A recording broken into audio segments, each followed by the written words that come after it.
এই পাহাড় আবার মাটি হয়ে জমিনের সাথে মিশে আছে। কিয়ামতের পূর্বে এটা স্বর্ণ হিসাবে প্রকাশিত হবে।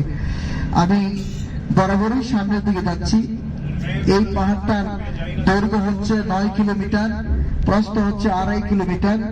এই 2.5 কিলোমিটার 9 কিলোমিটার যে পাহাড়টা, এটা পুরাটাই হচ্ছে লাল। দেখেন সামনের পাহাড়টা সবটাই লাল, আর মক্কার মদিনাতুল মুনাওয়ারার বাকি সকল পাহাড়গুলো হচ্ছে কালো, রাসূল আরবির রক্ত মোবারক মাখা।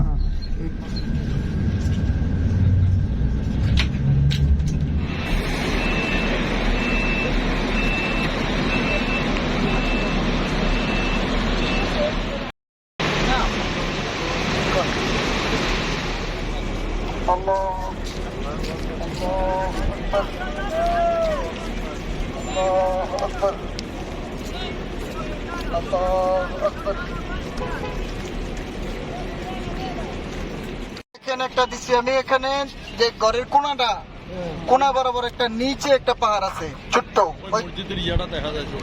মসজিদের যে চিকন একটা মিনারের অংশ দেখা যায়, এটার লগে যে ছোট্ট পাহাড়টা হাতের ডান পাশে, মিনারের ডান পাশে, এটা মাঝখানে একটা ফাটা আছে দেখেন। এই ফাটাটা হচ্ছে রাসূল সাল্লাল্লাহু আলাইহি সাল্লামকে সেভ করেছিলেন। এই পাহাড়টা এক ছিল, যুদ্ধটা হয়েছে ওই পাশ দিয়ে।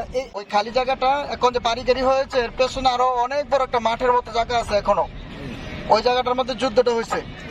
আর যুদ্ধ হওয়ার পরে রাসূল এদিকে আসতেছেন, পেছন দিক থেকে আক্রমণ করে আহত করে ফেলেছেন সবাইকে।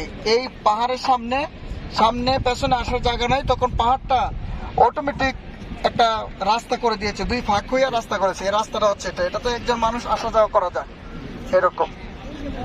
দেখছেন সবাই? হাতের ডান দিকে যারা, তারা দেখবেন না, এদিকে আসেন, ডান দিকে থেকে দেখবেন। কই ওই দিকে তাকান, ওই যে মসজিদের মিম্বর, যেটা মোবাইলে রাখেন না, মোবাইলে দেখবেন। মিনারের ডান দিকে পাথরের মাঝখানে যেন একটা ফাটা দেখা যায়, দেখছেন নেই? এটা সামনে গিয়ে আরো দেখাই, দেখি যদি না দেখতে পাচ্ছেন আরো দেখবেন, সামনে আসেন।